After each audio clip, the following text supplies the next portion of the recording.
All right, good evening, everybody, at the joint meeting of the Planning and Development Subcommittee and Town Council, Tuesday, November 29, 2022, 6 p.m. in the Veterans Room. First one is roll call. Councilor Dow? Here. Councilor Lazo is here. Catherine? Here. Dee Dee? Here. And Adams is What here. a miracle, you have a full board tonight. I know. It's awesome.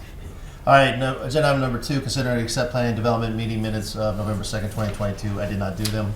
They'll be at the next meeting. Agenda item number 3, discuss review whether to recommend town council accept the fiscal year 23 local cultural council grant from Massachusetts Cultural Council to the Southbridge Local Cultural Council account in the amount of $23,000 for the dates of service July 1, 2022 through June 30th, 2023, and authorize the town manager to sign any related paperwork. For the first and the second.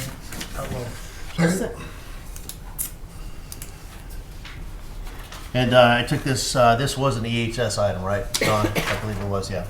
So this was an EHS item, just took it for Councilor Ryan. All right, discussion.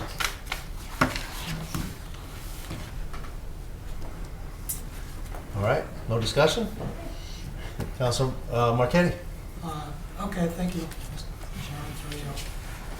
Well, what exactly is this grant for? That's my question. So I'll try to explain it. We do this every single year. This is the funds that they receive from obviously the Massachusetts Cultural Council to our local chapter here. And in this, we have to accept them in. That way the Cultural Council here in Southbridge can spend the money. It's a grant type of form.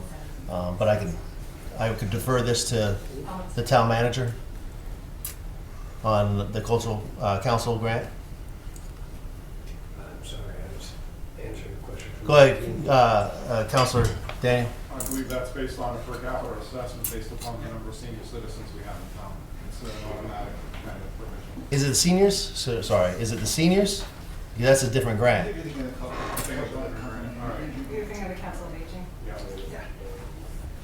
I'm Although just I think wondering, he's right, it's general population. I'm just wondering, what is the grant for? Your artistic That's all I'm asking. So what I've seen them use it for is the signs out here. I've seen them provide small grants to other not-for-profit organizations, and that's it. I can't specify which ones they are, Mike or Councilor Marchetti. Usually they have a representative here, and go from there. So what would be the priority or the guidelines for using this grant money? That would be my questions. Okay. Just looking at the cultural grants on the state website, the criteria is arts, humanities, and the sciences, public benefit, non-discrimination, and local criteria. And so I'm just wondering, do we put something out there for the community and say, we have this cultural grant, if anybody wants to apply for it, they can apply for it. Do we do that? How do we do that? These are some of the questions that I have. I do believe they go to the Cultural Council themselves, and they make that decision once we accept it. But I'll pass it on to Ms. Dean. Or is there, yeah, Ms. Dean, since you had your hand raised. Yes, so just on our website, if you wanted to learn more, you could go under boards for the local cultural council. It's actually cultural council on our website. We have a local application process by which anyone interested in getting funded can apply through. I'm not sure if the date has since passed. I know it was just recently, right, that they opened up the application process, and I don't know when the deadline ends, but again, go to their website. Ted Bartlett is the contact person. Carmen Rivera, previously a town employee, is also on that committee. You see them at local events. They've represented at Autumn Fest. They boothed. They've funded bands at Autumn Fest. They fund library events. They have a myriad of events that they will sponsor throughout the year. So they pick the groups? Correct. You apply through your local cultural council, and the committee votes which gets funded. Because I've had some residents ask me why more local artists aren't being included in this. They say a lot of bands down at around town, and a lot of them are not even from Southbridge, and so that's what they're questioning. If we're getting this funds for local criteria, local public benefit, then it should be local bands, and that's what residents have been asking me about. That's a good point, yes. Yes, what I would recommend to anyone who might approach you is to ask if they use email. There is a contact us email address on the Cultural Council's website for you to reach any of the members. If anyone feels very passionately about it, there are also 2 vacancies open for the Cultural Council that someone could join. Thank you, Ms. Dean. Councilor Lazo? I always understood cultural council as basically programming on various things that go on in town of Southbridge. Is there any way we can get somebody from the cultural council or the chairman Yeah. to just come to the council meeting maybe for a couple of quick questions? If we put them on early, we won't keep them there late. Councilor Lazo is spot on. Usually they are here, from Ted to the president of the local chapter. I just don't know if Mr. Town Manager, did anybody reach out to them to let them know that it was coming tonight? I am not aware, I was not, and some of you know I've been sick, so I was not. So I'll go ahead and ask that they be reached out to. Yeah, I would. I'd appreciate that. Sending an email to. I mean, I think we should push it up to council and deal with it probably at that level. Very well. Thank you. Anything else? Any other discussion? Councilor Marquette, do you have anything else? I apologize. No, that's I fine. just said you're dying to know No, today. that's all right. I was, actually. All right. No more discussion? All those in favor? Opposed? 5-0.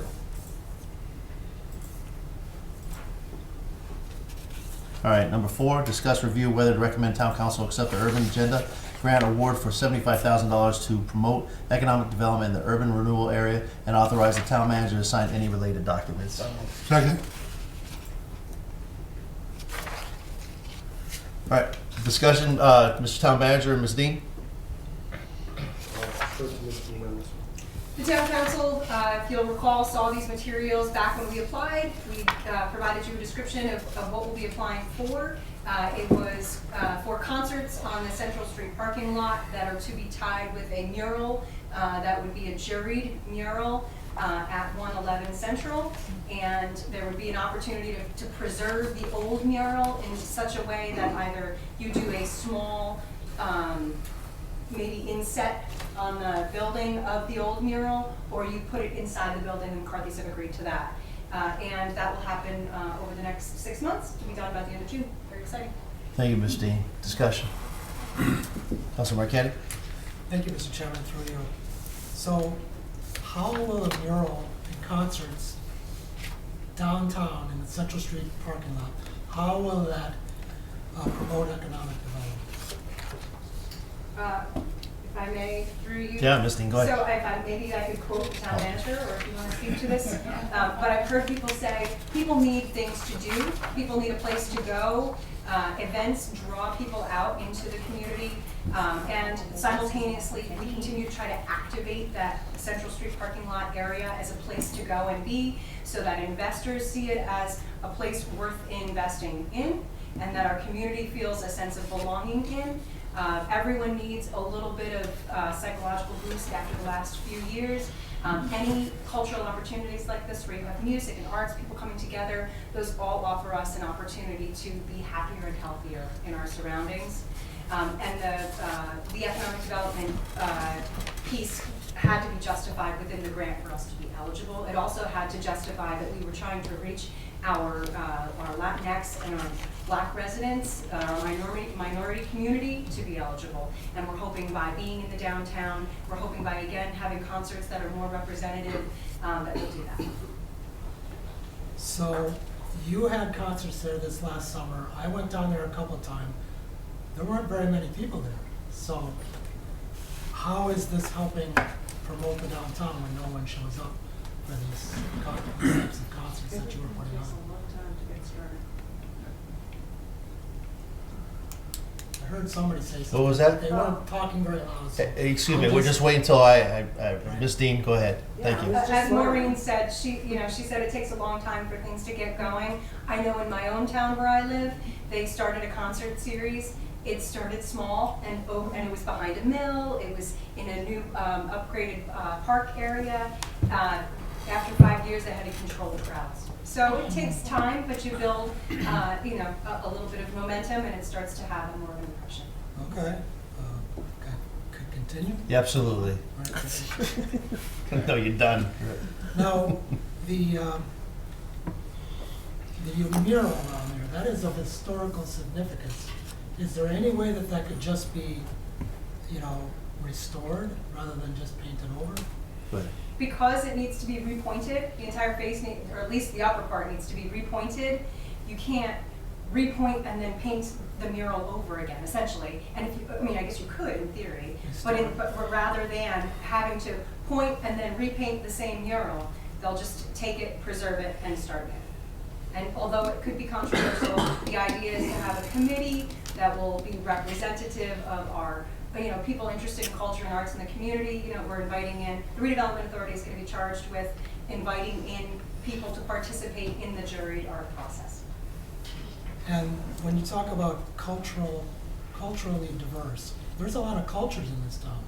There's Italians, there's Albanians, Lebanese. the Poles, there's the Lebanese, there's all kinds of different people down there. And so when you say culturally diverse, are you talking about everyone in this town, the French, Polish. the Polish, the English, or just the Hispanic? Ms. Dean? You are 30% Latinx, and we are 30% Latinx in this town, Okay. and we may not be doing as good of a job as representing them as we are other cultures. And so it's an opportunity to expand our representation, not to exclude. Hey, can I just make one comment? This grant specifically spells out what it can be utilized for. And that's coming from the state and that's just from us. So I think that's where we have to understand the drawing the line there, that this was specific for this area. And this is probably why we received it, because of our percentage of people of color. No, I have no problem with that, but I want to point out that there are other cultures in this community that we have to keep in mind as well. I have a couple other questions. One is just to check here, this downtown is considered a high percentage of low and moderate income, is that correct? So Yes, if you looked at our census tracts, our highest percentage of low moderate income residents are in the four that overlay basically the downtown. And they are also, because they happen to be minority, are environmental justice populations, because they either speak multiple languages in the home and they are another minority. And they're low income, so. And in addition to already being low income, All right. correct? One last question. What is LRRP? I see that in your text here. I'm not sure what that is. Local Rapid Recovery Plan. Okay. We had an urban agenda grant and a local rapid recovery plan grant that we did through BSC Group back in 2021, 2020? I think it was 2020, the end, or somewhere around there. Yeah, Yep. 2020 and then in 21 you did those Central Street parking lot concerts. So it's actually been 2 years that since we've done those concerts, if you can believe it. We didn't do it last spring. We did apply for a grant. We were denied, and so now we're trying again this spring. I'm awesome. Thank you, Councilor Marquetti. Councilor Dow? Thank you. Well, one question. When you do that in Central Street parking, they only sing one language? Whatever the activity is going there? That grant, is it for get the crowd together, the people get together? They speak in only one language or different, like Spanish, English? So last round, we brought in Carlos Odrios, who is a traditional Latin guitarist who just played actually at the Starlight. He's renowned. Whether he sings in Spanish or not, I don't remember. But it's more the style, the style of Spanish. Yeah, but what I mean is like, when you say we're gonna bring the minority in the crowd, is only one type of music, or are we mixing it? So I guess I was going to kind of give examples of. So Carlos Rodriguez is traditional Spanish guitar. We had a all women's jazz Latin band of, I think it was 6 different women that showcased modern Latin and jazz. So that was like a fusion style. We had reggae. We had a local Gracie Day. We had more of a folk band that did a little more bluegrass. So we tried to mix it up. I love to be able to give people opportunities to shine. Olivia Knightley was hired as the intern. I let her run with it. She worked with the local cultural council, with Margaret Morrissey, with whomever, to get feedback about local bands, and then she went and did the hiring and the scheduling. I thought she did a bang-up job. We're gonna try to hire another intern this time, and we're gonna suggest that they, maybe follow her lead. Thank you. So Yeah. to help answer that question, yeah, there was different, like somebody said back there, genres, that big time. Every weekend was something different Definitely. for Thank the you. community. Everybody's Lebanese. You good, Counselor Dow? Yeah, thank you. Okay. Counselor Rivas? Sort of two questions. One, and I agree with Maureen, yes, it does take time to build any event. One of my questions was, have we connected to any of the sort of like music festivals that happen in Worcester, and sort of their bands and that are very eclectic and diverse in not only the types of music that they play, but also the type of communities that they attract in the festivals that they have. So I'm wondering, have we sort of connected in any way to the cultural scene in Worcester that seems to be very, again, like a broader and a expanded array of music and styles. So that was my first question. I will relay that suggestion to whomever we hire to look at those bands. And then my second question was around, in the document that you sent, it does mention that the program is focused on filling out vacant storefronts, increasing resources for our Spanish-speaking owners and businesses, branding and marketing. And so my question is around the Spanish-speaking businesses, and what are some of the strategies that you're going to implement to help these business owners and give them resources, and also do they know that this is available to them? Go ahead, Ms. Steve. So this is all sort of building on those suggestions from the local rapid recovery planning, which had, achievables being, we need to promote minorities in our downtown. And so one of the suggestions is you have more representative activities and events in your downtown. How do you target them? We're trying to find, who are our community partners that we can be promoting to. Through the SBP, who are we representing of minorities that can be helping be there for minority businesses when they come along? Or when we send out welcome emails and we have ambassadors, can they point them to other resources? So it's something we're building as a strategy. And I just sent you, for instance, the Labos event in Worcester. I sent people that I can think of as my Latinx community partners to try to promote business owners, events, not even just in Southbridge, but then of course it would be back here in Southbridge. And then it makes us a warmer environment for people to consider coming to and wanting to do business in. And so you just hope that all those little efforts start to build momentum. No, second, Counsel. Yeah. Okay. Counselor Lazo? Latin, that's all I'm hearing. I don't hear Albanian. We're a real minority. I think we're 1%, not 30%. But anyways, Southbridge has always been a melting pot, even before the Hispanic migration. We had a Canadian migration from Canada. Southbridge was created, and if you were French Canadian, you had all the good jobs. We grew up in this town. When you walked down Main Street, they spoke French. And we, of all other descents, sat there and looked at it and said, geez, how do we climb this ladder that has been put in Southbridge? And what happened over the years was you're a Southbridgian first. You're not a Albanian, Puerto Rican, black, Italian. You're a Southbridgian first.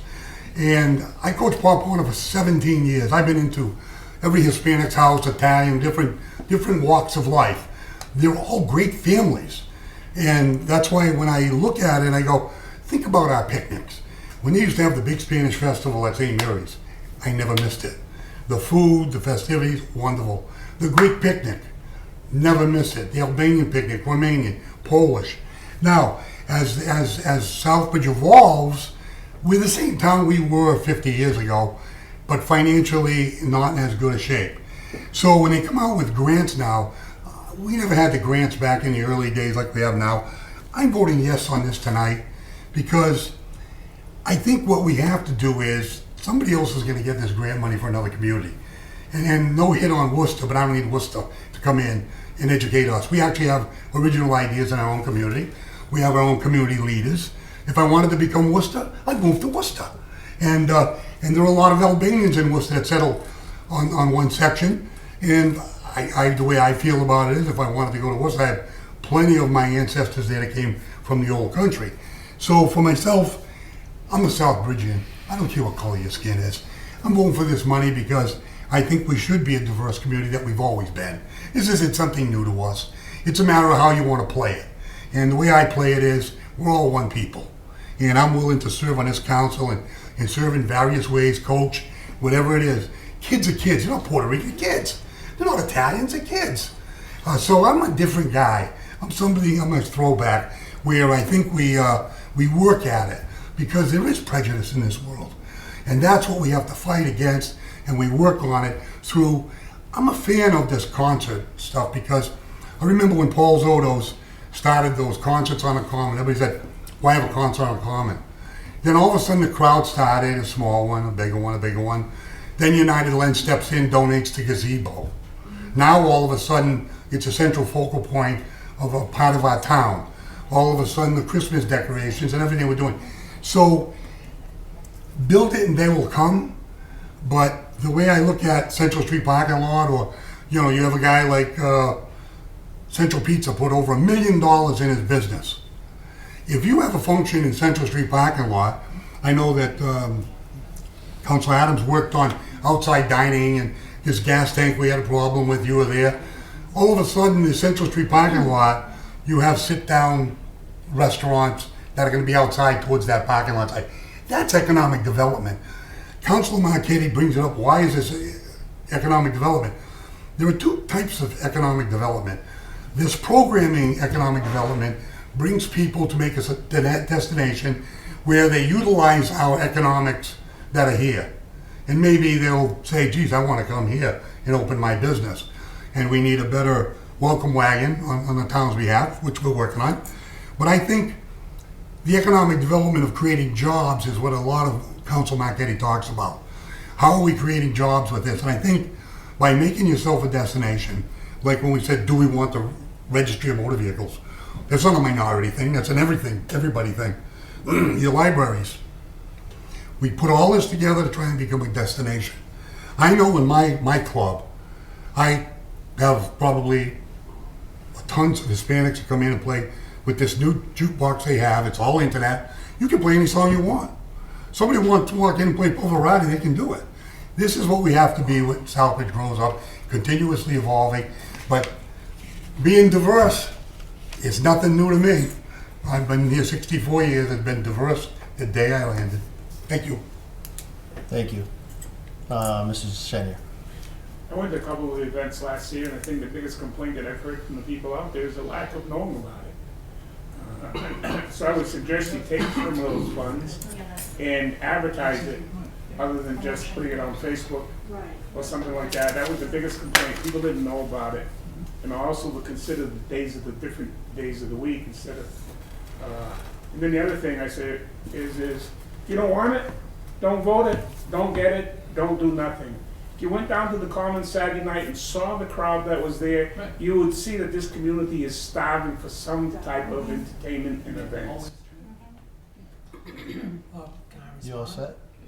Yeah, I'm good, thank Are you. you addressing Councilor Marchetti No, or you just no, looking no, at I'm him? just having to look at it. Looking right at me. All right, so Looking at me. I'm trying to figure out. I felt his pain. I've had that before. All right, let's move it along just a little bit. But Councilor Marchetti, you go ahead. It's not Because I perceive that too the same way. So, all right, good to go. You can stare at me from now on. See how red my ears get. Go ahead, Maureen. I'm sorry. Sorry, I just wanted to piggyback on that. Not everybody looks at Facebook. Right. You know? I mean, not only are there tons of social media, but there are tons of other ways. So yeah, it needs to be promoted in other ways too. Thank you, Look at Maureen, my I appreciate, can I just, let's go back to what the agenda item is. All right, everybody's got great ideas, so what I would suggest is to flood Ms. Dean's inbox with a million emails, which is a challenge, and say, here you go to the new person, and these great ideas can be brought forward. Councilor Dow. Thank you. Through you. You know, I support anything in this town. Economic, bringing people out, regardless of what you're applying for. You know, like, I don't want to sound like I'm a different color from everybody. I'm not a Spanish, I'm not a white, I'm not what I'm saying, and I heard it, and I'm going to be honest about it. It might hurt, might not, but I'm going to say it straightforward. We're in Southbridge, correct? We work for Southbridge. We want Southbridge to be better. When people come in and say we want to do event in anywhere, and always speak about the Hispanic community, some people is getting offended. So what about us? Can we keep that quick? If whatever needs to be, I would recommend we just, no disrespect, Councilor Dow. Everybody, I think we're getting off the major thing, and I think that's a great conversation to have. To clear it out for other people out there too. We're not bringing them in.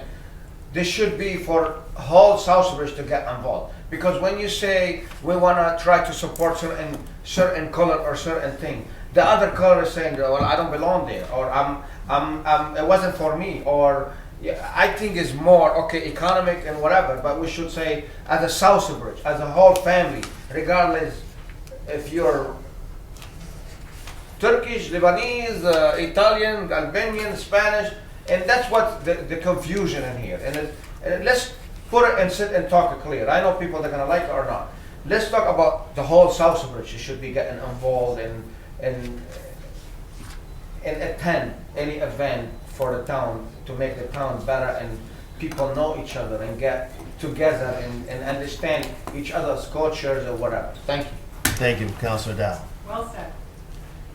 Adriana. Through you, Mr. Chair. I guess what Councilor Dow is asking is how does the event promote inclusion? Is that what Councilor Dow was asking? I believe that's my understanding.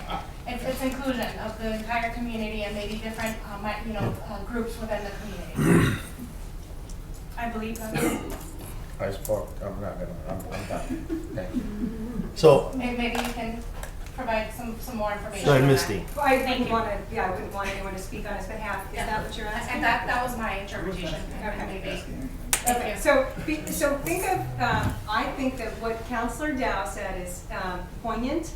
I think we all agree that we just want to be one community.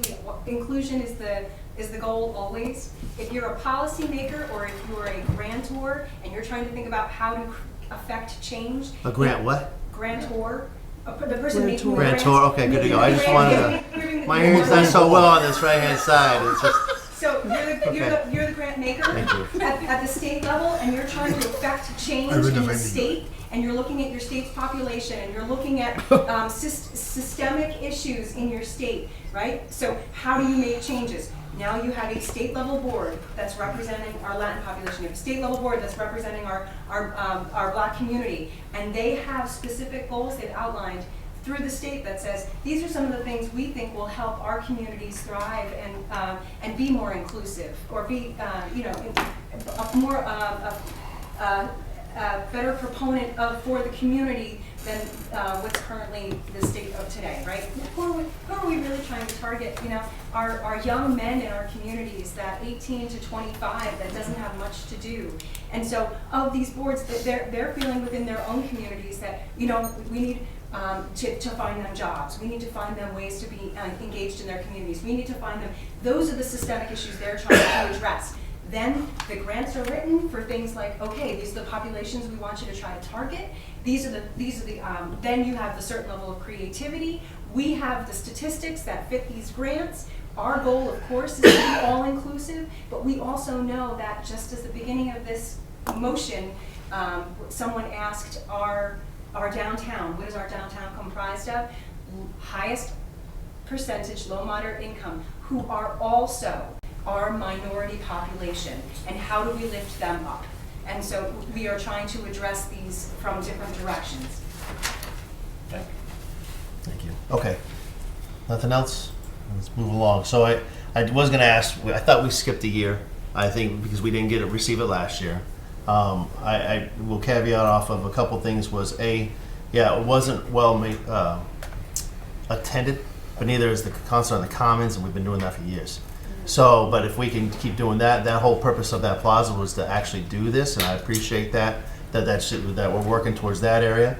I will say when I was there at the multiple concerts that I attended, it was well versed from everybody. So that was great to see. As far as the mural is concerned, I don't know how old that mural is over there. They say it's history, but I don't know if it's new history or old history. But that being said, I know there's been a request put through there to try to keep it the same. I know you're being pulled in different directions on that whole issue. Thank you, Ms. Dean, for even entertaining all that.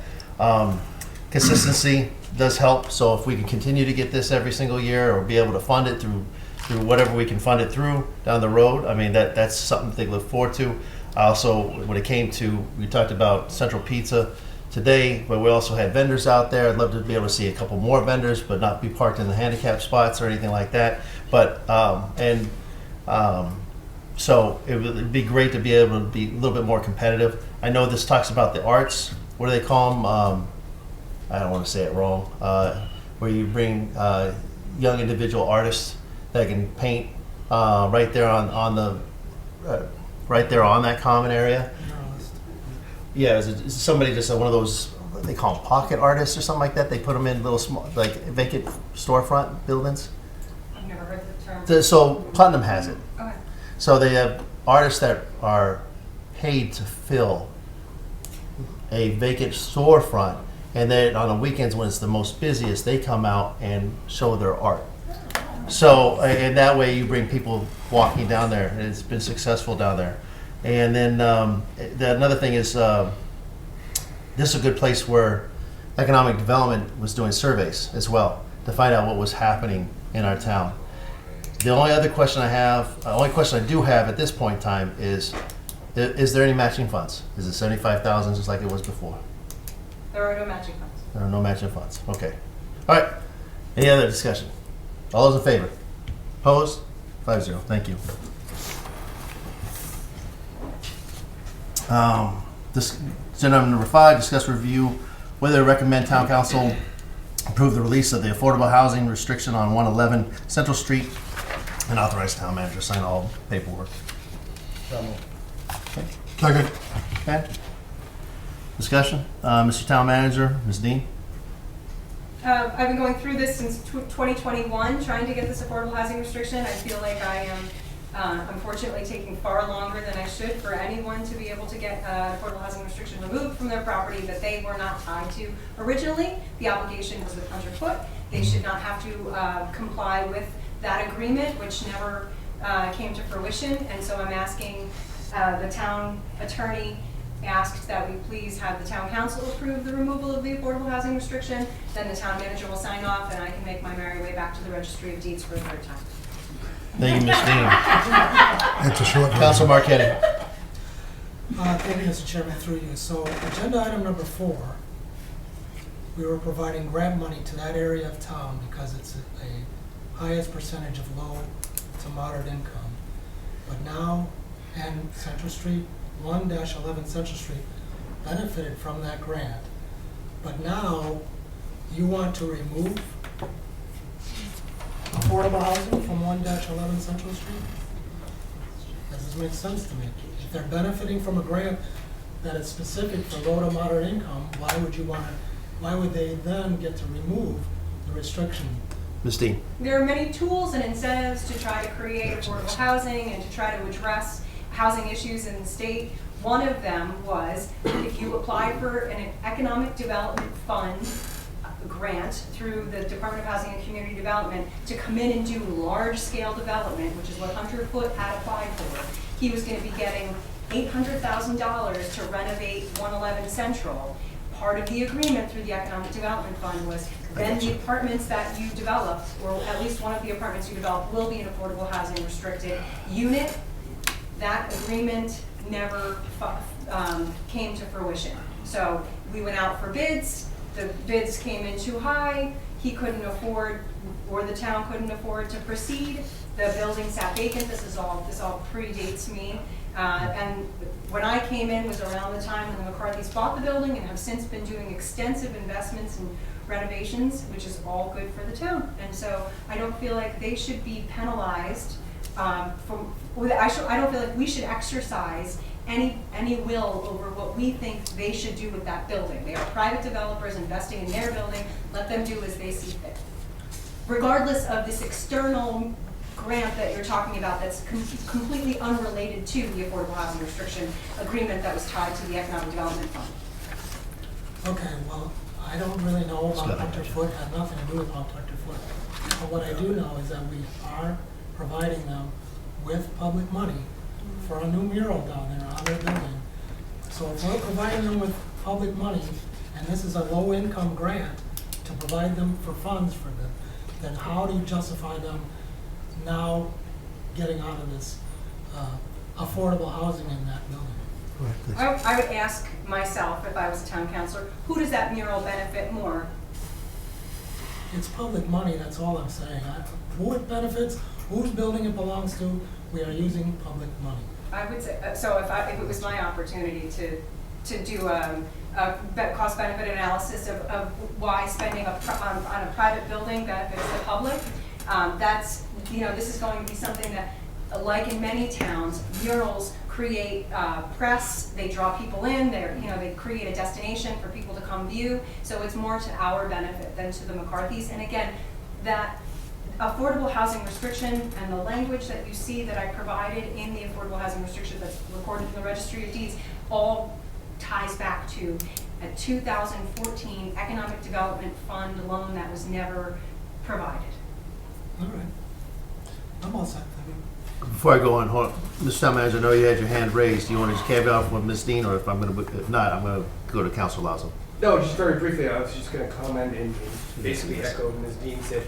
The other one, although it's public funds, you really have to look at it as going for community benefit. And that's what you would be doing in the central parking area. And then again, this was something that was tried to do the town well before we arrived. 10 years ago with Mr. Foot, it didn't come to fruition, so we don't want to hold back the current investor who's trying to make best efforts to lure other people here. So. Very well, thank you, Mr. Town Manager. Councilor Lazo. Yeah, I do agree with taking this affordable housing restriction off of 111. We have a new investor. We as a community have to try and work hand in hand with the new investor to see his vision. The old investor put it on, and the new investor should not have to inherit it. I think we should work with the McCarthy's to lift it and to allow him to have a vibrant building and to fill it and to do what he thinks is his vision to upgrade everything that he's doing. He's putting a lot of money in the building. As far as this mural, everybody's saying it's a historic mural. I've been in Southbridge my whole life. The historic mural is on the Lenti building. Right. That's a historical mural. That's historic. The one that's probably 15, 20 years old, it's not historic. It's nice. I mean, I'm not against murals on the building, but this is not like, George Washington crossing the Delaware type stuff. So I think we go soft on the mural part and heavy on the restriction. Let's get rid of it. But if you know your history on George Washington, I think that was a farce that he was standing in a boat. But anyways, good points. You just don't like the Navy. You're missing my point, though. My point is, if we are going to give him funds, then Public money. if we're going to give But him again, public money, then he should. But again, what I see the public money going to, public money for affordable housing is one thing. To beautify a corner so the community can enjoy it is a different type of funding. And I don't have no problem taking away the restriction. I really don't. But then maybe we should not be giving him public money. That's my only point. It's his building. He wants to spend his own money to do that, and that's his business. Thank you. Counselor, you all set, sir? I just think that the McCarthy's try to, when they do a project, they try and bring in the town to their project. I mean, just him putting John Kennedy in him, you can see what he tries to do. Very beautiful. And I understand it. If the mural is part of the fabric of the town, and people really think that's something that should be there, then so be it. It's money well spent. But I think like the awning on the front of the building, we were all concerned about color. But then that matches his paint on the building. I mean, I'm not one to tell the guy to do what we want with his building. But I still think, you know, there are two different types of public funding. And I don't think you can tie the mural to affordable housing. Thank you. Points. Counselor Steves. Two things. One is just a clear question to Peg. Is his project getting any public funding? His project, His project. the renovations at 111 Yes. Central, Yes. we are funding the commercial rehab, rigid awnings. Yeah, I knew that. But are they getting like state housing funding or anything like that? No, as far as I'm aware, I don't recall whether seeing it's, it. they're not through the local level. If they're getting funds, they went straight to the state level. As far as I'm concerned, no. And also to the question of why give public funds to, why spend public funds on someone who you're, however he stated it. We should look at who are the investors in our downtown, Yeah. and aren't they doing an exceptional job of really trying to stem the tide of deterioration and then some, right? Bring it back, and they have historic integrity with their buildings, right? They care deeply about the appearance, so we should be very proud of the work they're doing, and we should be happy to be trying to do whatever we can with public funds to try to help promote. Well, and to follow up on that, is that as far as the whole mural thing goes, I think we should be doing as many murals and open spaces as we can downtown, all over the place, wherever we can. Even on a skate park. Yeah, you know, maybe.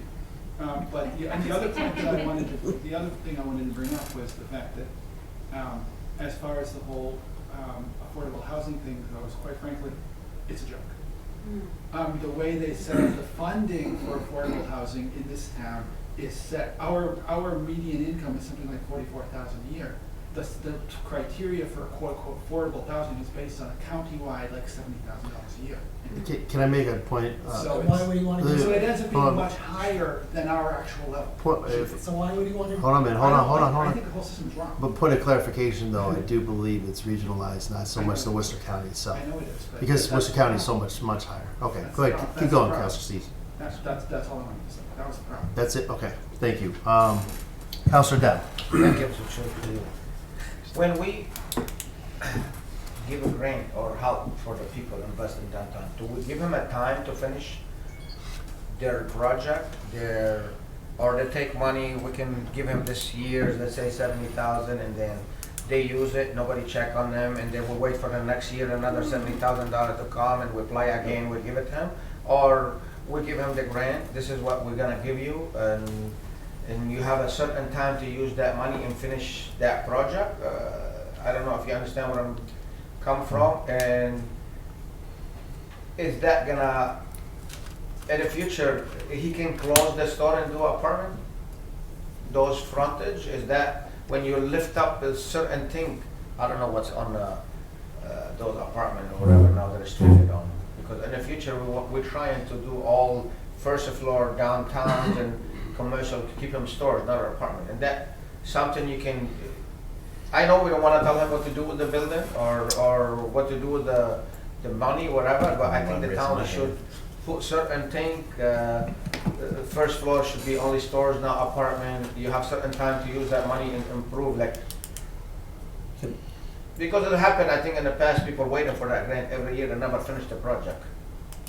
So, can I just, I'll try to answer that, Ms. Dean. First of all, you can change that zoning, you can change those things to make it, and I believe there's conversation being had about our central core, about can you throw apartments right on the first floor or something like that, which wouldn't help us with any type of retail. Another thing is, if there's ARPA funds or if there's any type of local funds that are provided, state, federal, whatever it may be, we are in a time crunch, and I think even the $250,000 we had provided the economic development team, that there needs to be a time frame. You can't just sit there and say, here you go, even though we have a date of December 26th to make sure that money's spent. The town can sit there and say, you got until July 1st, 2023 to complete this project, or we'll take those funds back. And that way you have constant oversight, and I think that's what, maybe you're saying that, I don't want to speak for you, but That's what I meant. Like, Okay. some people will take advantage of that, like, give me, okay, I'm gonna buy a building on any place, it's allowed for a grant, and then I wait, every time the grant come, I move on forward with my project and never finish. Absolutely. And if it is public money, then absolutely we should proper oversight and time frame. Thank you, Councilor Dow. All right. Councilor Rivas, then Maureen, then you're next. So I had a similar question to Councilor Steves. So aside from the awning and the mural, all of the other development that's happening there is with the family's own money.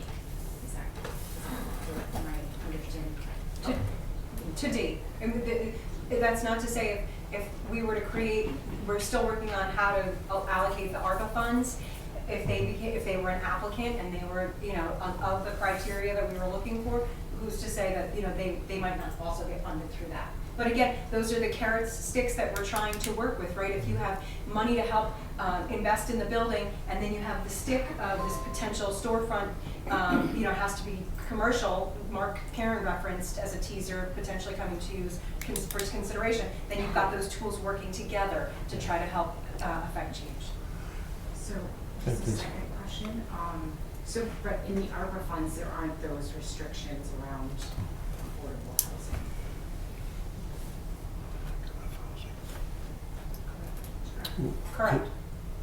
Correct. We are only trying to incentivize commercial development in the downtown. We want to see restaurants. We are therefore interested in investing in kitchens, sprinklers for the upper floors to be able to put those kitchens in. We are looking to utilize to the capacity that these buildings can offer. I think that's a good point, and that actually is something, conversation kind of we talked about last week with Ms. Dean. I will say this, if it's to build the apartments, I may have an issue with, and I may have taken this wrong, the ARPA funds being utilized to finish apartments, because we already know that's the nest egg, right? They already know they're going to get their money, they're going to get their mortgage payment out of those individuals because the housing competition is so high. So what we want is downstairs. Yeah. We want that done. my question. And that's, okay, good to go. I just wanted to make sure I heard it correctly. Okay. Yeah, Ms. Doyle. Just quickly, I just want to say, I think this is heading us right into gentrification. And personally, I think that's the wrong way to go. Gentrifying and pricing these apartments and businesses out of the people who live here. That's my statement. Okay, thank you, Ms. Doyle.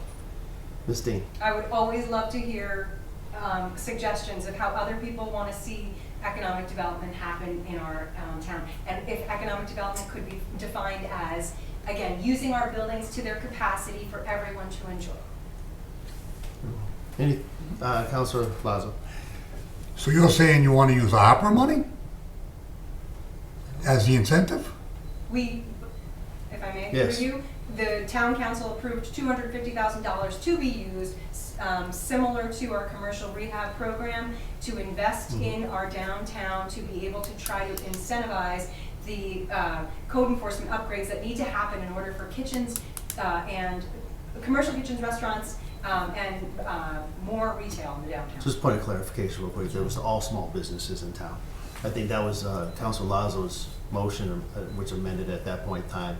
We all voted in favor. We're all small businesses within the town of Southbridge. Just not this central court. That's why I was asking the question. I got my answer, thank you. All right. No further. All those in favor? Opposed? 5-0.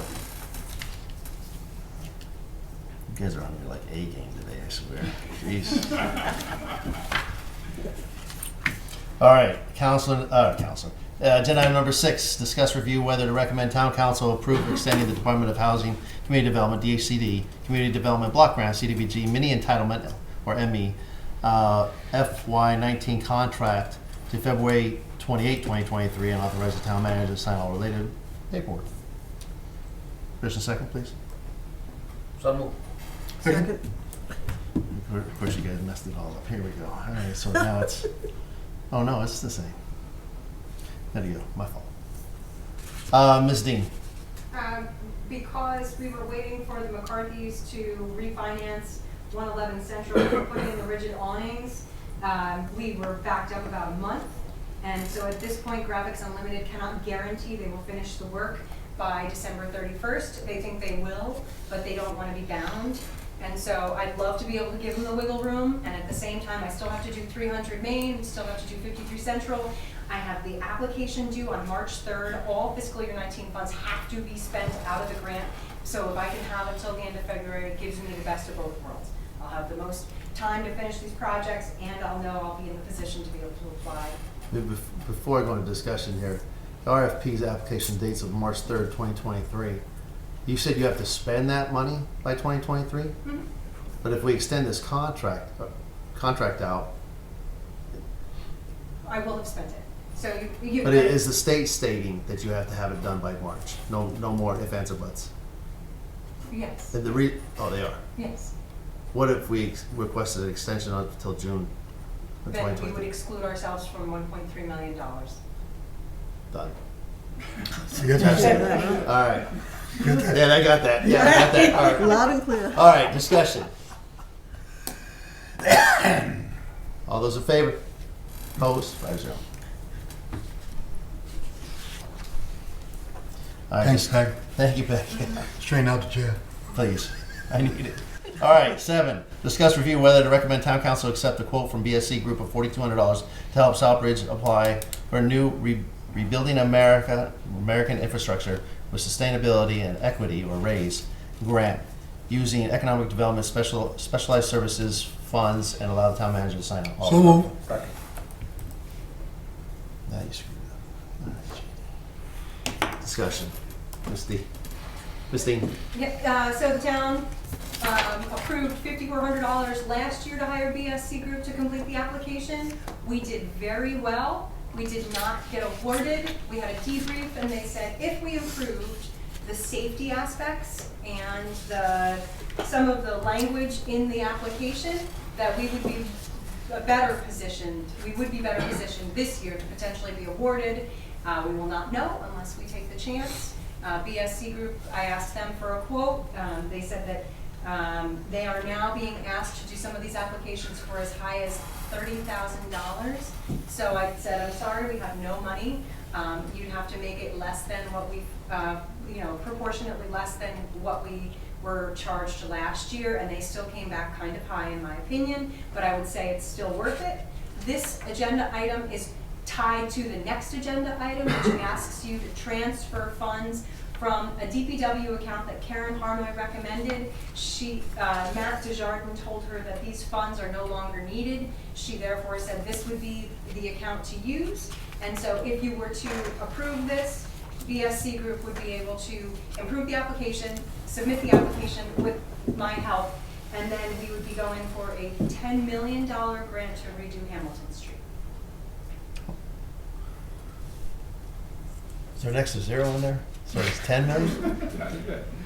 Okay, all right, discussion. Counselor Steves? Yeah, quick question. Is there any way to, because if we didn't get the grant last time, so I kind of have two related questions. One is, do we need them to file the grant, or can we just do it knowing what the state said we needed to throw in to file the grant? It would be better. Or, and B, is there any way to make it so that they're getting paid is contingent on us getting the grant? Ms. Dean, go ahead. So I would say no to the latter, although it sounds like a very savvy way of approaching it. And then I would beg you to please not put it on me to do this application. I will be applying for the $1.3 million in CDBG funds. Usually I hunker down. The last 2 years I've done it on my own. The town used to hire, you used to spend okay, so I guess do that in your head. We used to hire CMRPC for $5,000 to do the CDBG grant. I now save you that money and I do it on my own, as I've done the last 2 years, but I need like a month or two of just silence to get it done. And so you could either contract out the CDBG grant and have that done by CMRPC, and it's a tenth of the value in grant, or you could hire a BSC group to try to go for this gusto one-time discretionary funds. Well, I know how much work you already did, so I don't want to put any more on your shoulders. Anything else, Councilor Steve? Councilor Marquetti? Thank you, Mr. Chairman, through you. Last year, on March 22nd, the DPW voted to hire a BSC group for $5,400 to help prepare a rebuilding American infrastructure with sustainability and equity grant raise. This was for Hamilton Street, and that was due April 14th. And you're saying we did not get that grant? And I apologize if it went through DPW. I actually thought it went through P&D. No, it went through DPW, and that's why I feel that this agenda item and the next agenda item should go through DPW. And the reason I brought it to your attention first is because when I wait till the meeting to bring it up, then some chairmen have said to me, why did you wait till the meeting to bring it up? You should have brought it up earlier. So that's why I did email you about this, and I still feel. You know, that's my apology. I thought it was only agenda item number 8 for the transfer from DPW account. Yeah, and so did I. But That's then I what I was was reading saying. this tonight, and I realized they were both done at DPW. Okay. So that grant did not go through. My other question is every single time we apply for this grant, we have to pay BSC Group an additional amount of money to apply for the grant? Liz? I want everyone to keep in perspective, these are one-time funds, never before, never again. Last year, I begged you to let us go for the feasibility study saying, let's hedge our bets and try to get that EDA grant. Why can't it be us, even though we're a small town? And guess what? We got that grant. The same thing for the RAISE grant. I feel like very few towns, small towns or smaller entities went for these discretionary funds. It's going to be that much more competitive this year because they've all had the entire year to prepare, and we're that close to getting it. BSC Group are the experts. I am not an urban planner or engineer or architect by trade. Couldn't you watch them and just learn and watch what they do? Fake it till you make it. Done. Extra $5,000 a year. That's all I have, except I Thank- still think this belongs in DPW. So let me clarify, just from my understanding, the email was for agenda item number 8. Right. So that to me, that's a simple transfer regardless of where it's coming from. But if I would have known number 7 went through DPW, then we'd have obviously a different discussion about that. So I think that needs to be clarified. All right, any other discussion? Council? Is it time specific? Is it what, Is it time specific? Christine? The notice of funding is being released on November 30th, so I'm just trying to get ahead of the game, get this done as quickly as possible. However, I respect the process. It's still has to So it's go to tomorrow? council. Yeah. Right. When is the next DPW? The 5th. The 5th? Town council meeting. What? So I get the. My question is, if you wait to go to DPW subcommittee, you're gonna be going beyond the 30th because you can't put it on tomorrow's agenda unless it's an emergency type situation. So I understand the mistake that was made. If it's time specific, let it stay here and just, it happens all the time. I mean, I think there was just lack of communication on that Right. part. That's all. That's all. But not to take but away from him. no, absolutely not. But you're saying it's due November 30th. It's not due. The notice of funding is released on the 30th. We apply Okay. in March. So we have time to be able to go Good to to go. subcommittee if we wanted to wait and go to, what is it, the December 21st town council meeting with this request? December 19th? Okay. Councilor Lazo and Councilor Steve. I'm not disagreeing with Councilor Marquetti. I think you're correct. But nowadays with the council and the way it's the committee of the whole type thing, I'm not calling, well, and the town councilors are all here, I say, why don't we just push it through tonight? Unless you're adamant about it, I'll go along with it, but the way I look at it is, we have councilors here, the chairman's here, the manager's here, we have, we have enough here to push it through and then get it up to the council quicker. I'll yield, and, if that's what you want, I'll go with that. But I just think we're here, and I think we should move it forward. Councilor Steves? Being both on DPW and subcommittee chairman, so I personally think that we get way too caught up in technicalities. This is already here, we're already talking about it, and I can easily see it being a planning issue as well. So the formality, we get way wrapped up in too many of these formalities. So Let's just get the job done. Councilor Steves, I appreciate it, but I will say this. If I'd have not known it went to a DPW from last year, if I would remember that far back, I definitely would have just said push it over to the DPW. These two agenda items, I thought it was a simple transfer. My apologies. Again, I was just Councilor gonna say Marquetti. that, you like to talk about consistencies, so I was just trying to keep it consistent. But no, I'm not gonna pass it. It's fine. All right. Any other discussion? May I? Yes. I just want to add that I do think we went to P&D originally for the request to hire VSC Group. And then it maybe because it was brought up that they wanted DPW to discuss because it was Hamilton Street, it then went to DPW. So forgive me for the failed memory. That's okay. It's been 12 months.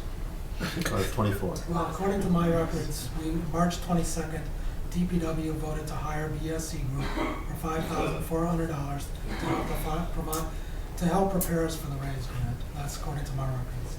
There was a motion, okay. So 8 months. Sorry. All right. All those in favor? Opposed? 5-0. All right. Agenda item number 8, discuss review whether to recommend the town council approve transfer from project number 64600 FY18 DPW building repairs to account 001180 TAC 530000 to fund the BSC Group service agreement to assist with the Rebuilding America Infrastructure with Sustainability and Equity or RAISE grant application. Second.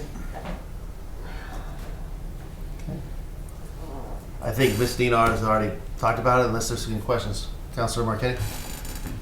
Thank you, Mr. Chairman. Now, this one I am absolutely opposed to because I would prefer you use some other funding. The last time we used ARPA funding for that raise to hire BSC Group.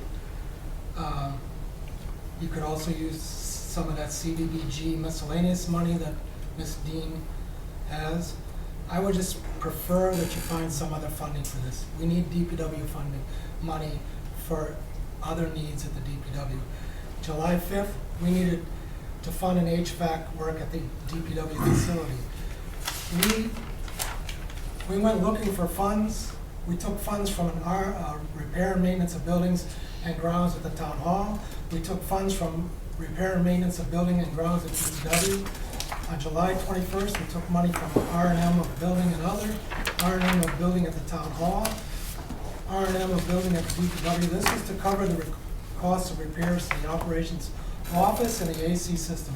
At no time were we ever advised that there was this funds sitting there, an FY18 account, $21,000, that could have funded a lot of these repairs that we had to do at the building. We also, at the same time, we had to pay for electricity at the building. And we had to go searching for funds from that, from various accounts. We were robbing Peter to pay Paul. If we had known there was $21,000 sitting in there in an FY18 DPW project account, which is still sitting there, and I don't know what that money was put in there for, but that money could have been used for a lot of things that are needed at the DPW facility. And I know that that boiler is going to be needing some repair, and that's going to be coming up. That's probably going to be $100,000, $21,000 would go a long ways towards helping with the repair of that boiler. So I would also like to say that any transfers have to go through the town manager. That's one thing. And second of all, this is the prime example of why transfers need to be going through the council, because If it hadn't been for the charter, we would never even have known about this transfer. It would have just been done and no one would have been the wiser. So please, I ask that you find some other way to fund this through ARPA or some other source, and don't take money away from DPW, So because we really need it. it's a good point that you make, Councilor Marquetti, but I will say this is in between departments, so it has to go to the town council regardless. This is not an inter-department transfer request. So that I would just make note of. Okay, any other discussion? Ms. Dean? The miscellaneous, CDBG miscellaneous account is considered encumbered until we know what the final amount is for the 76 Central project. With regards to ARPA, I thought that there wouldn't be another ARPA committee meeting December for us to 13th. be able to go to the ARPA committee to request funding. Therefore, asked Karen if there was an account. I'm not sure from where the 21,000 reference came, but it says that there's 9,000 in that account. I have a report from Karen Harnoy that there's $21,000 in there, and I just wanna reply to that in Councilor Steve's own words, why do we get hung up on all these places that we could get this and do that, and we're gonna get hung up now on where we're gonna take that money from, when we have 2 ARPA people sitting right here, and they can Great. simply say, 3 ARPA people, they There you can go. simply say, let's vote to use ARPA funds on this. So that's all. I'm all set. Thank you. Councilor Steves.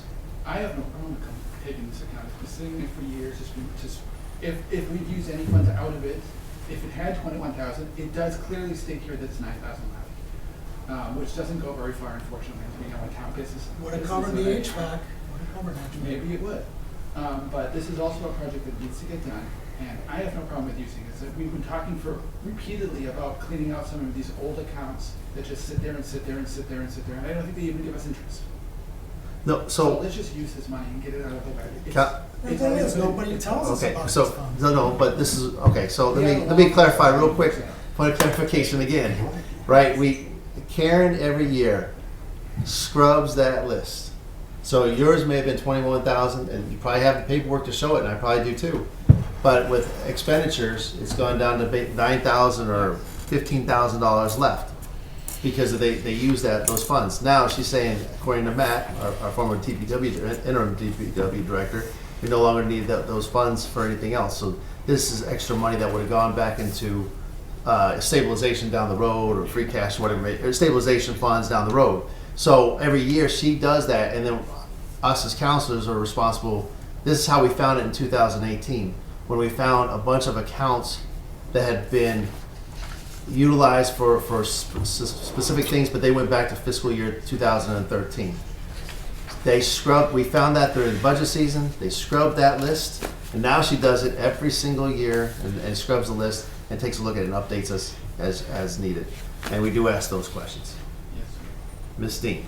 If this was a internal department transfer line to line, and you took the bar of 5% or 3,000, whichever is less, my line is 4,000, and I'm transferring 4,200 into it. So I wouldn't be allowed to do that if you would ever consider that as a 3%, 5% or 3,000. You wouldn't be able to do that. You would have to bring it to town council. I hear a sales speech.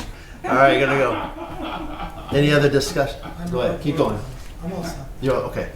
Anything else? All right. Shameless plug, sorry. All in favor? So you go. Councilor Lazo, go ahead. I knew it.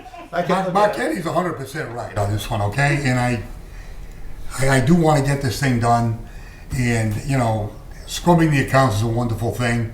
And then next year we find out there's 100-something thousand here, another 27,000 there.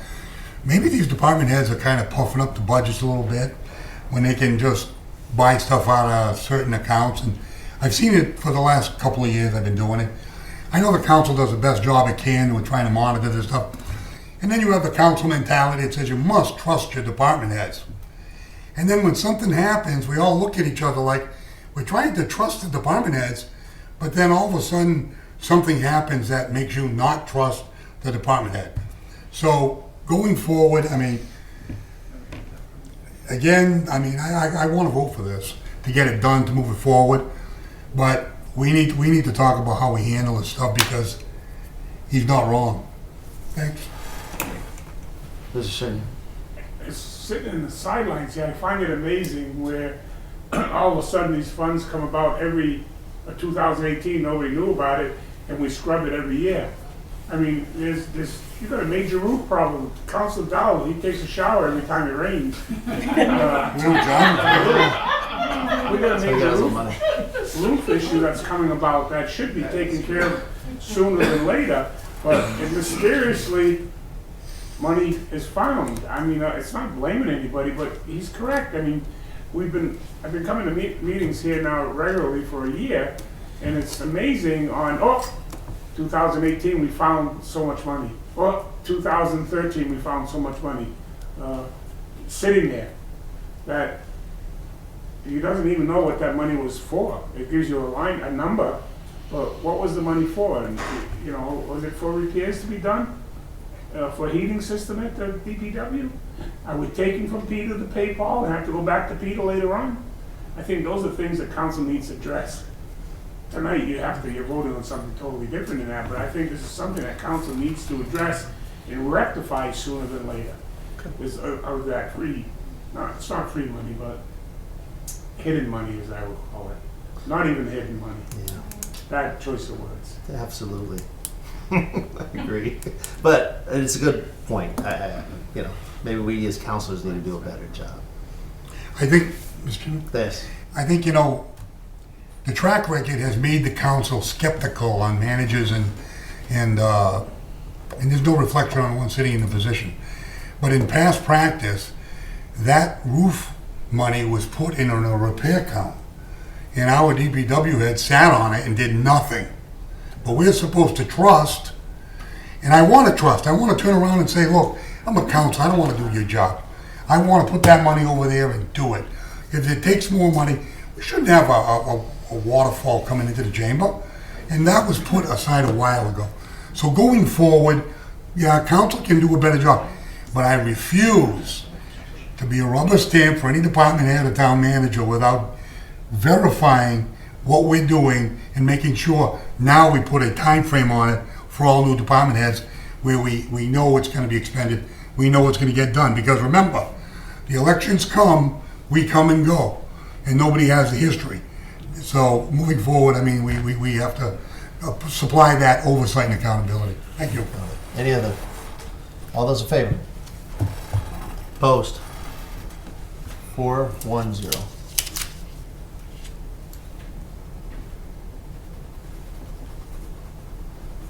All right, number 9, discuss review whether to recommend town council accept the Executive Office of Housing and Economic Development Mass Works Grant Award for $885,000 towards East Main Street improvements and allow the town manager to sign all related. So moved. Second.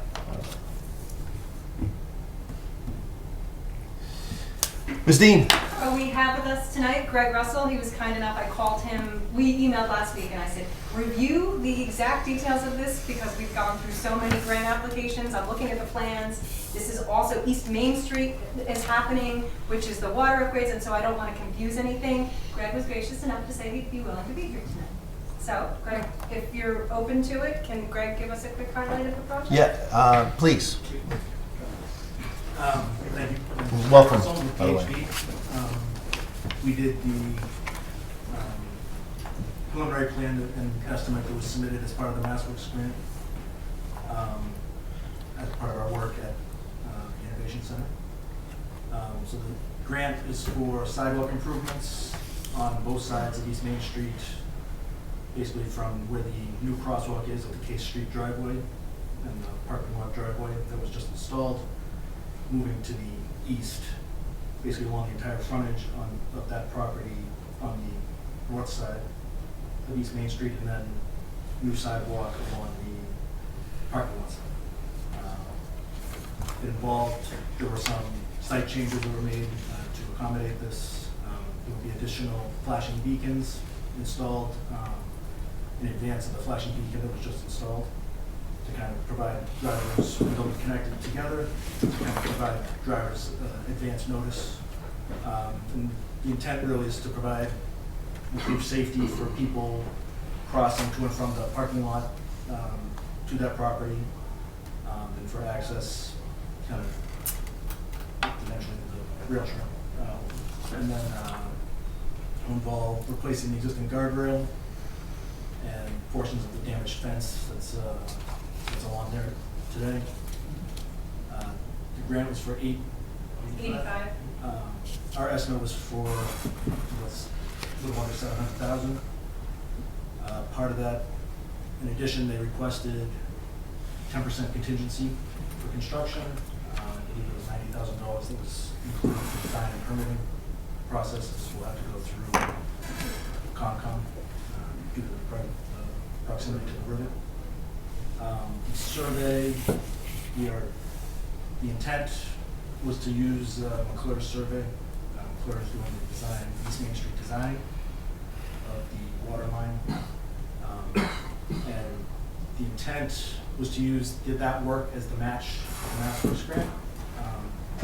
So there was no intent to repave the road, install and doing any water work, because that would be included under McClure's contract, was the intent.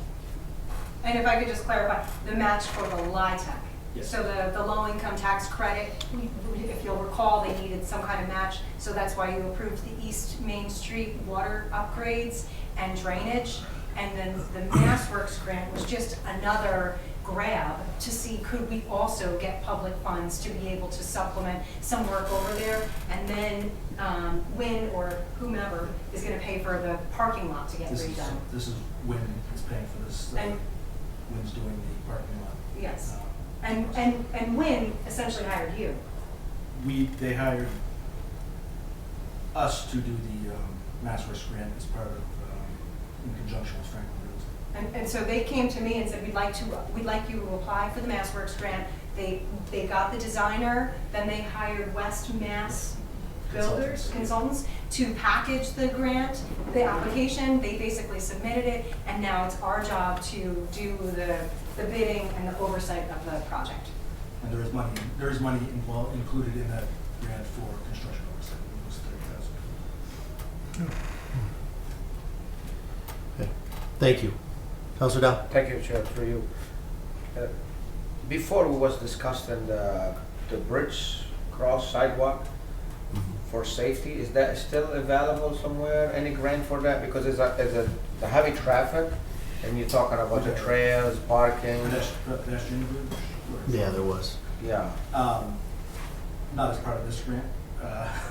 There is the potential in the future, and again, I think as the site continues to develop, and there's a need, based on their permitting requirements, they have to Wynn has to do traffic monitoring once they're fully occupied to evaluate pedestrians. So once you get that kind of information, When few people die. Well, and in the I'm town- sorry. Cut out your laughing part. In the town's defense, these are traffic calming strategies that you're doing. So right now there are 2 rapid flashing beacons, and then like you said, they're going to have advanced rapid flashing beacons that are tied to the existing rapid flashing beacons, so those lights will come on earlier. Plus you're doing widening of the sidewalk on the parking lot side to be able to then move the striping in the middle off towards the parking lot side. That increases your sight line. That does again, all the traffic calming science says, if you design your road a certain way, you slow people down through those curves. Keep going. Yep. My concern is the traffic. Everybody cross and turn that light on. We already have backup on Main Street, on the Rotary, everywhere. And it's gonna be heavy, regardless the apartments and people walking on the trail in the future. So if we're gonna put lights, we're gonna be sitting in the parking lot and the road all day long, people crossing. I don't know if we can start looking to it now before, we cut up to it. See if we can get a grant or some other way, maybe the money from the trail or something for safety. I mean, it's important because, light, I understand light, but it's gonna back up the traffic all the way.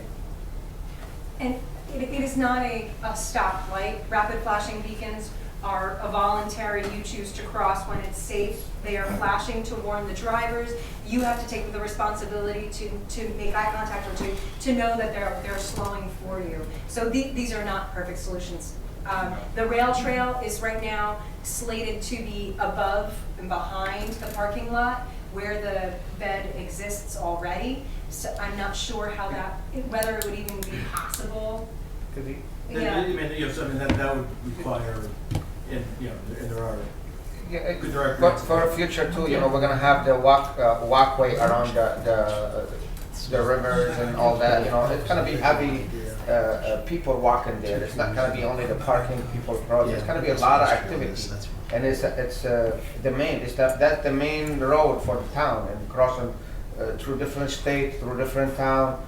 I think that's something important, we need to look to it, And we'll see. I mean, this is a job, I mean, that's a type of project that Mass Works is not, you know, would be open, you know, once, I guess, you know, and Mass Trails, you know, there are various funding sources.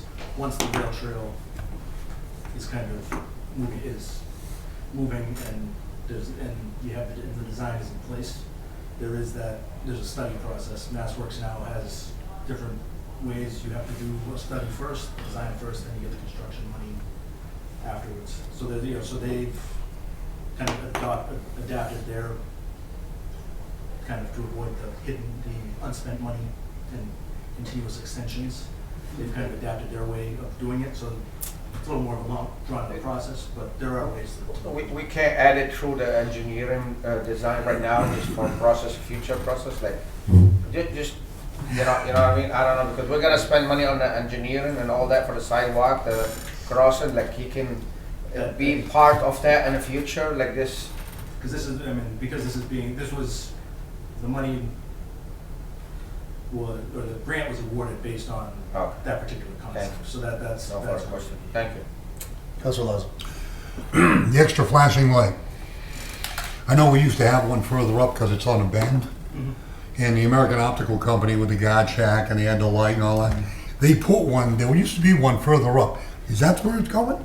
It's about, When you're coming from the Fair Plaza this way, it's facing that way. there'll be one on either side. So there's one Okay. coming from the Rotary, and there's one coming from the east. Good, About thank you. 200 feet. Thank you. Councilor Steves? One thing I was thinking about as far as the fact that you've got two different fairly large housing projects going in there. And I know this is related to the first one. Okay. But the other one's coming up behind it. And we are, as Councilor Dow pointed out, that road is already, come on, Ray. Already Horrible. it's already horrible. And we already see a huge backup of traffic, especially if anybody's trying to turn into or out of Morris Street. So really, I think, and I probably should have mentioned this a while ago, but I didn't hear you, that we should have tried to tie this project and the redesign of East Main Street and the work we're doing in the Rotary going down the pike into getting the state to put a traffic light at Morris Street. Because that intersection is a mess and it's getting worse. Anybody who tries to turn left into Morris or left out of Morris gets stuck there. And you've got a situation that's, and you've got more traffic coming in from these apartments, more traffic coming in if they're using that parking lot to get under the rail trail, or anybody going into the AO facility as it develops. We're gonna see a lot more traffic coming out on that intersection of K Street, and it's already a bad intersection to be in. Ms. Dean? I will bring these comments to McClure and to the SC group as people working on East Main and the rail trail to see if there's any consideration they have.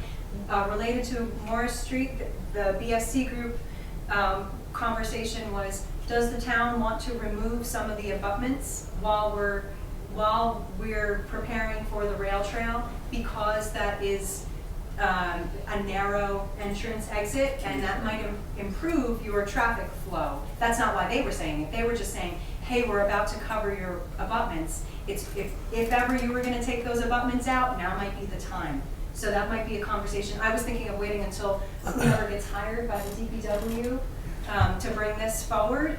But I don't know where else to bring it in the meantime, but it is a question related to that. It certainly might help some, but I don't think it will really change the fact that the left turns in either direction are already backed up. Ms. Dean? We also are in the middle of waiting to find out whether we get this Safe Streets for All grant that we applied for through DOT at the federal level. In the grant application, we're waiting to spend our tier 2 funds, complete streets tier 2 funds, until we find out whether we're getting the Safe Streets for All. If we do get it, we're gonna use them together to get a more robust safety study, and we can make that a priority in there. Councilor Steves, you good? Oh, you've got more, okay. Catherine?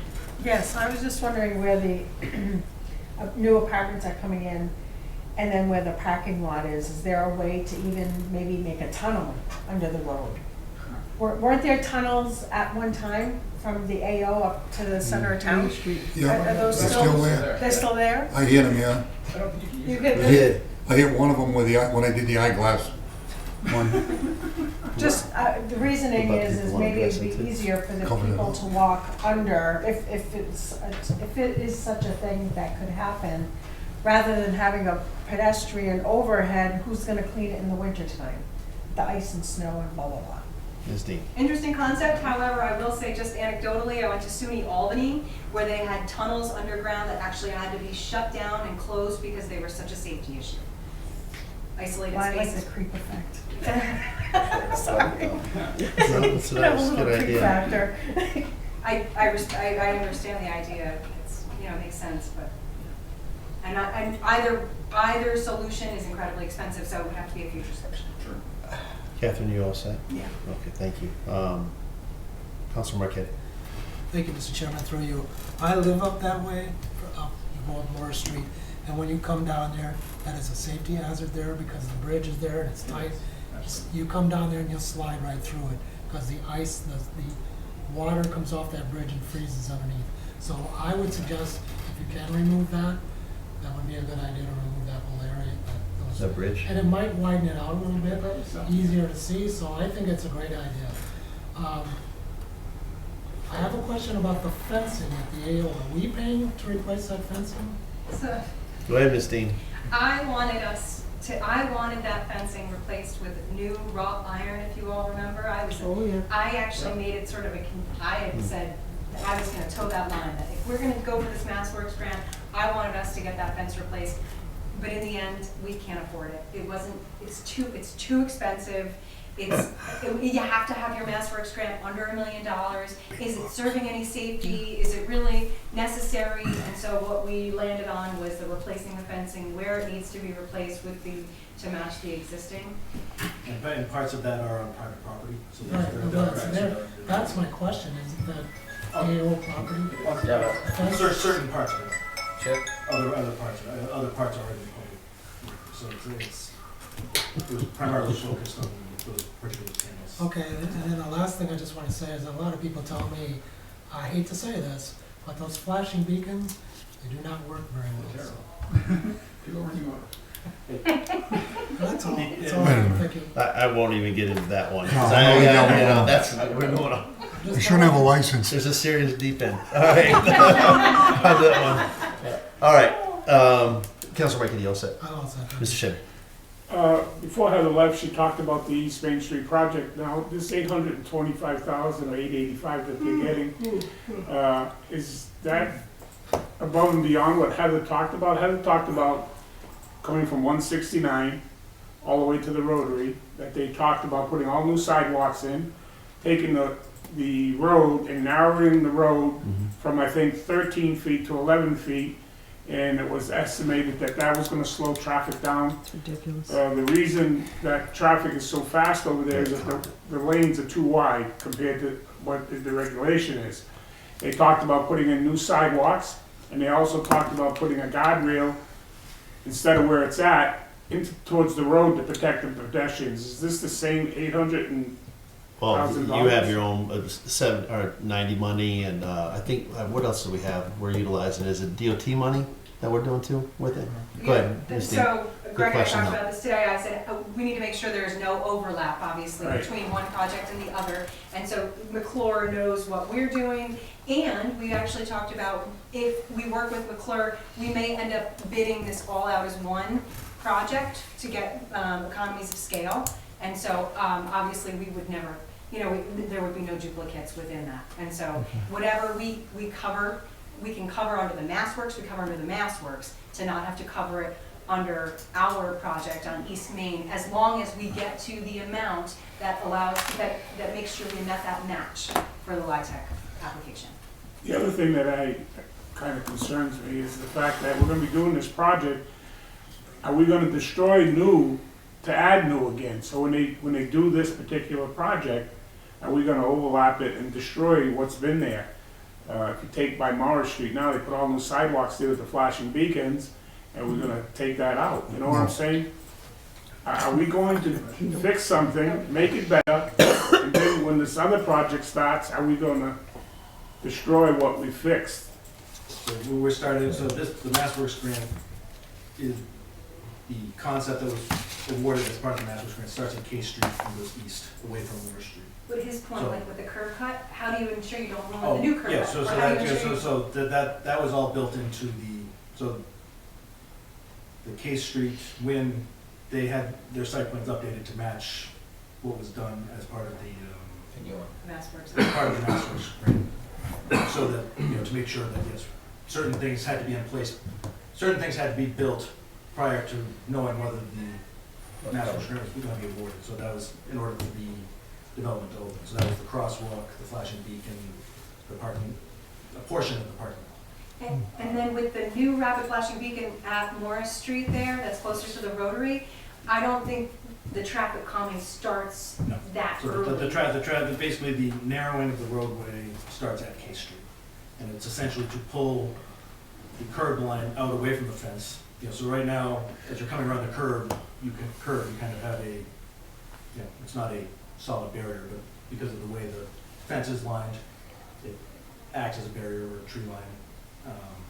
So by pulling the curb out, the idea is that people will be able to see the crosswalk as they approach around that curve. Therefore, if we're not gonna be doing much traffic calming, it should be easy to line up new construction Yes. with the new sidewalks that are over by those new RFPs. So we're not gonna destroy new to fix new? No. That's, No. didn't answer my question, but I just, You at know, least I didn't understand it. It's like, we're not, we will do our best to not destroy. And just on the flashing lights, the average person out there has a false sense of security with those flashing lights. They think that they can cross when those things go off, the person in the crosswalk. It's a false sense of security. Comes by law, they have the right of way town outside. Mr. Shady, George, you all set? Yes. Okay, thank you. Tell us it Mr. down. Chair, through you. The fence, let's go back on the fence. I think we vote on it to, the town do it, and then we handle it to them to maintenance, correct? That was discussed. Yeah. That was, And also, isn't it the planning board, when they do the site plan review, that requires something fence there? Not the wire we have right there now, the way it is, the old chain one? I think they have some different design. So I guess part of it is there's two different projects. First off, the one that's under construction now by Wynn, and which is what this particular MassWorks grant is supporting, didn't have to go through the planning board. It was zoning. It was a 40B. Yeah. The next one did go to the planning board, and there were, I forget off the top of my head what the fence, the specific requirements of the fence, but that was involved in that particular. So we're not kind of working around the planning board or the zoning. No. So they did, this was all done kind of to improve the safety and work, kind of work those two projects, to do the best to work those two projects together. Yeah. As possible. Considering they're on different timelines. So the planning board will never review fence there and approve it with the plan, with the owner to be responsible? Not the MassWorks. and like you said, the 40B. So Yeah, so we all this understand 40B? Thank you. Anything else? I got a couple questions, and Peg, you may have answered this already. It's been a while. Since we're putting skin in the game for 25 through 35 K Street, I think it was like $400,000. And that was one of our things. We were doing sidewalks, water, sewer, all that kind of stuff. Yeah, we got this Mass Works grant. Now, when Franklin Realty goes back in, they're probably not going to get it this year. But when they go back in and apply and say, what did Town Southbridge give us? Well, Town Southbridge gave us this. And they say, well, wait a minute, they just got a Mass Works grant for this. Same item. It doesn't matter? No, there's enough adjacent work that's being funded of the water line and the drainage. We had to pull together our opinion of probable costs.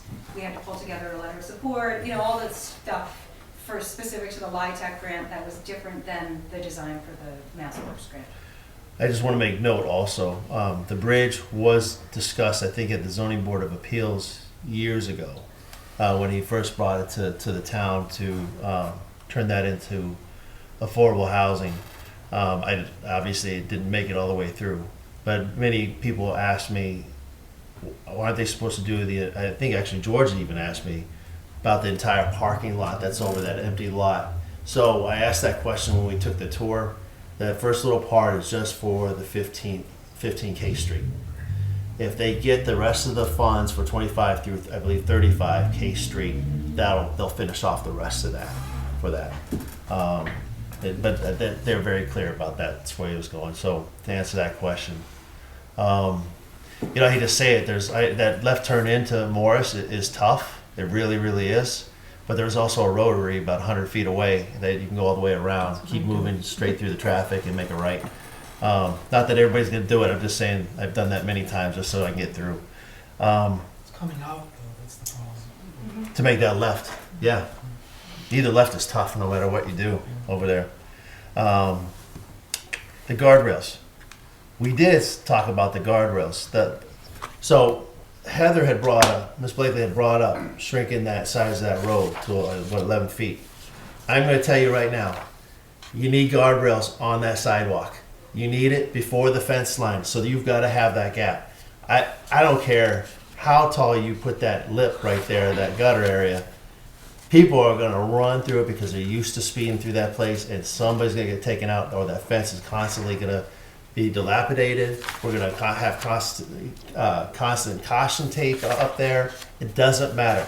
If you don't put that guardrail to protect the residents, or even those individuals may be impaired, or those people that are just speeding, they're going to go right into the river, no matter what. So the guardrail is basically being installed back where it is to the current standard. It doesn't. The guardrail that's there now doesn't meet the current standard. Okay. But how far back does that go? So the state requirement is to put the guardrail behind the sidewalk. Because guardrail, the way guardrail works, it deflects. So if a car hits the guardrail, you need to have and it depends on what is there, 6 to 5 foot clear zone behind the guardrail before you can start the sidewalk for the pedestrian to have a safe pedestrian activity. Because if a pedestrian is behind the guardrail, within that clear zone, it doesn't matter, the guardrail doesn't matter. And the new standard now makes the guardrail less stiff, because the guardrail in and of itself is a hazard to people driving. So the posts are now 12 feet apart instead of 6 feet. So that's kind of that's the state, that's the federal standard. Will there be guardrails on the other side? I understand we're doing this grant, but on the other side where you have the parking lot, but then you have asphalt as a sidewalk on the other side, is there going to be guardrails in that area as well? So we have granite curb, the sidewalk, there'll be wheel stops on the back side of the sidewalk, or where the parking lot, you're talking about where the parking lot is. Yeah, I saw those, but okay. I didn't know if they were going to be further down.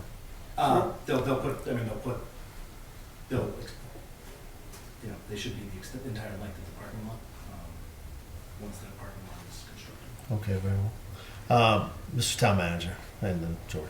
I don't really want to prolong the discussion, but we met the other week, we were starting to talk to BSC about the bridges and, what we would do with the rail trail right around that area of Morris Street, and down the end of Main Street. But we may someday want to look at a traffic improvement plan around that area. What we did in my hometown, where we had our rail trail come in and we had a central square area, we actually put test ballards and blocked off certain parts of the streets. If you look at that lower portion of Morris, after Overland, there's no houses there.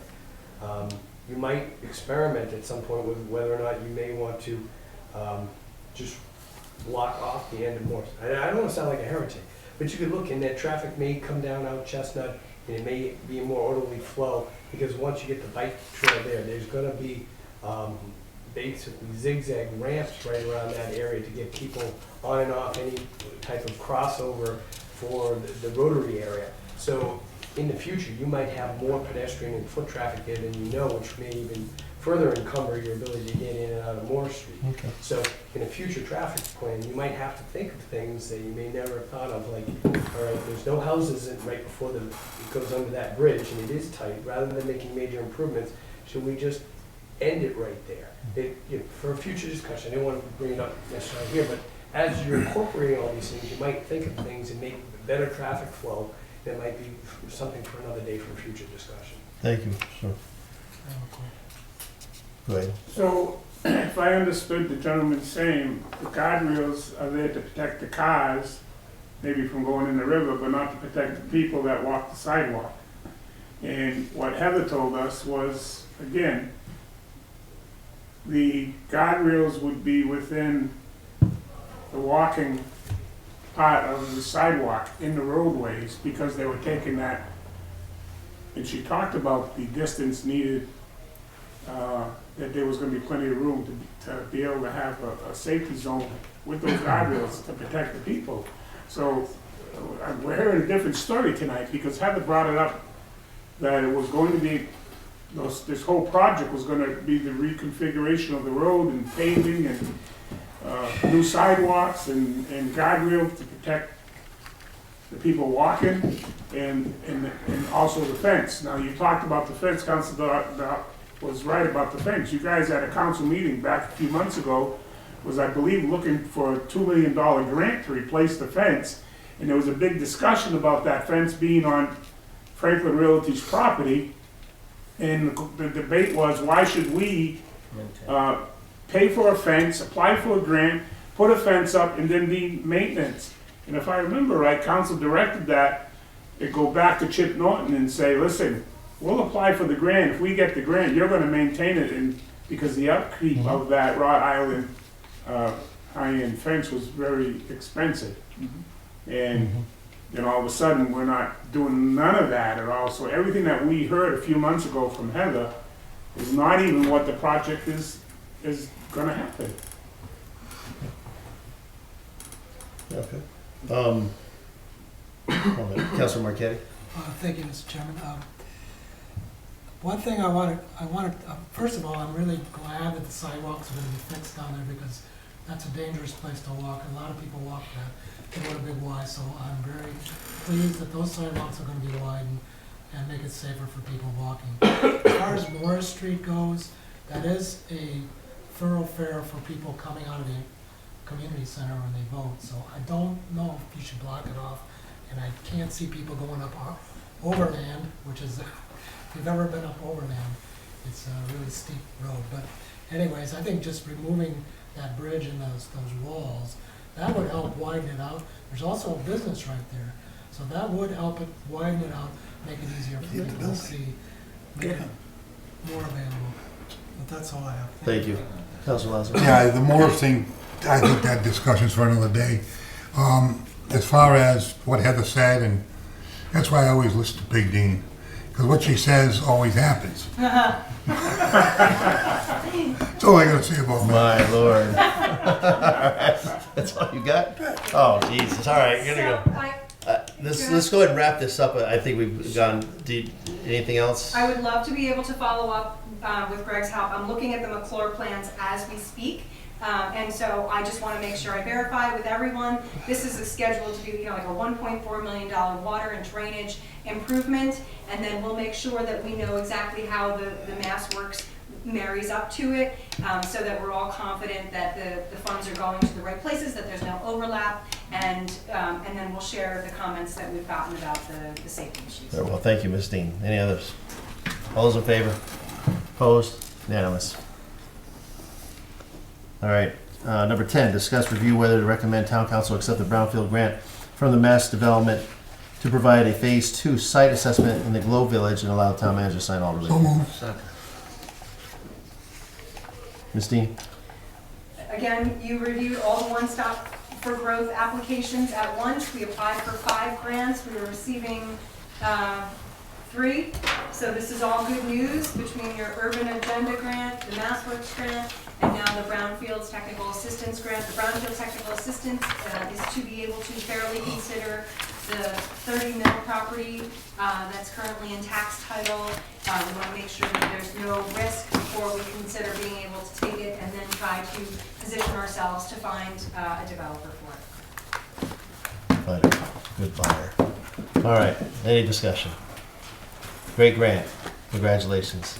So, all those in favor? Opposed? Now it's all present. Make a motion to adjourn? Second. All those in favor? Opposed? Have a good night, everybody.